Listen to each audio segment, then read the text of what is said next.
Hi everyone, Daniel Brigham here. If you work on a team that creates a lot of e-learning, it's a good idea to have an e-learning template to create that consistent experience for the learner. In this screen recording, I'm just going to highlight a few things to consider when creating a template in Articulate Rise.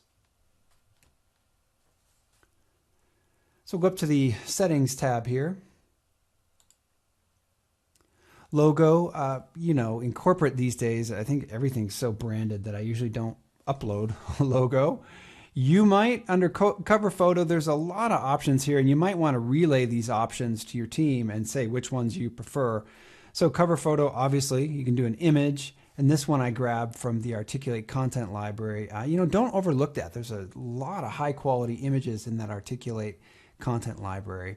Of course, you could do an animated GIF if you want. You could do some type of stylized image. You could do no image in which you just have that accent, that solid accent color.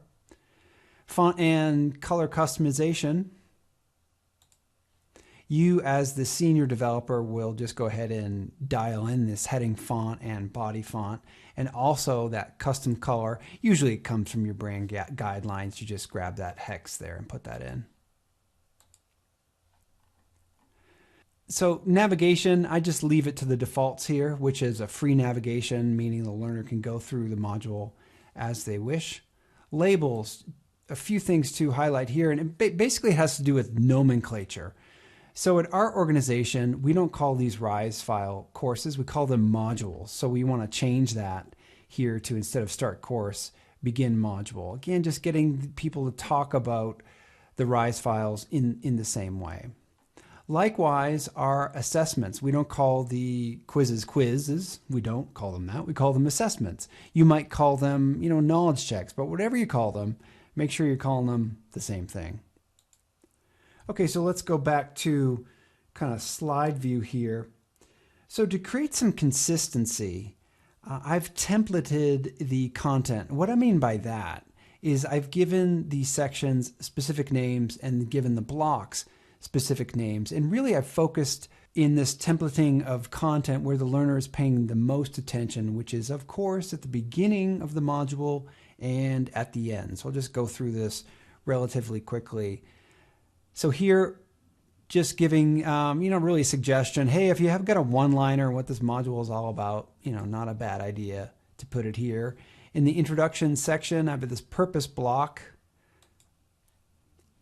and it's a placeholder. So I'm telling the developers, hey, you can do it, knock yourself out, use whatever kind of block you want, but make sure to touch on, what's in it for the learner, how long the module will take, and what the learners need to do to get credit for the modules. It's been my experience that inexperienced developers will not always include this information, so you're just giving them a little help with your template. What you learn block, of course, you might name it learning objectives. And I've just formatted here a little bit, so I'll select edit.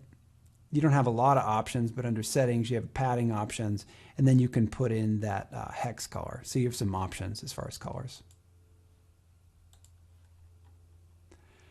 Next one is just a placeholder section that the developers will change, of course. Assessment, we call the quizzes assessments. So I'll click in here, and I've given the developers just a little bit more information as to what to include. So, tell the learners what the passing score is and how many times they're able to retake the assessment. They will be curious about those things. And at the end, I have this last section called conclusion and next steps.